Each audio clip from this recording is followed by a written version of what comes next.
ದೀಪಾವಳಿ ಲಕ್ಷ್ಮೀ ಪೂಜಾ ಸಮಯ ಫಲ ದಿನಾಂಕ 20/10/2025 ಸೋಮವಾರ ಸಂಜೆ 5:45 ಸಂಜೆ 6:38 ಒಳಗೆ ಲಕ್ಷ್ಮೀ ಪೂಜೆ ಮಾಡುವುದರಿಂದ ಧನಲಾಭ, ಉಡುಗೊರೆ, ಶುಭ ಫಲ ಸಿಗುತ್ತದೆ. ಸಂಜೆ 7:30 7:45 ಒಳಗೆ ವ್ಯಾಪಾರ ಲಾಭ, ಆಕಸ್ಮಿಕ ಧನಾಗಮವಾಗುತ್ತದೆ. ಸಂಜೆ 7:40 ರಾತ್ರಿ 8:40 ಒಳಗೆ ವಿಶೇಷ ಲಾಭ, ಧನವೃದ್ಧಿಯಾಗುತ್ತದೆ.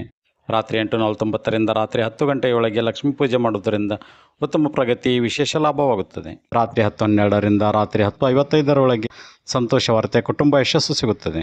ರಾತ್ರಿ 11 ರಾತ್ರಿ 11:30 ಒಳಗೆ ನೆಮ್ಮದಿ, ಕಾರ್ಯಸಿದ್ಧಿಯಾಗುತ್ತದೆ. ದಿನಾಂಕ 22/10/2025 ಬುಧವಾರ ಪಾಡ್ಯ ಇರುತ್ತದೆ.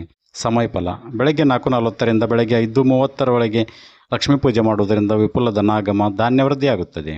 ಬೆಳಗ್ಗೆ 5:40 ಬೆಳಗ್ಗೆ 6:10 ಒಳಗೆ ಆಕಸ್ಮಿಕ ಲಾಭ, ಸಾಲ ನಿವಾರಣೆಯಾಗುತ್ತದೆ. ಬೆಳಗ್ಗೆ 6:15 ಬೆಳಗ್ಗೆ 6:50 ಒಳಗೆ ನೆಮ್ಮದಿ, ವಸ್ತು ಲಾಭ, ಧನ ಸಹಾಯವಾಗುತ್ತದೆ. ಬೆಳಗ್ಗೆ 6:59 ಬೆಳಗ್ಗೆ 7:40 ಒಳಗೆ ಆರೋಗ್ಯ ವೃದ್ಧಿ, ವಿಶೇಷ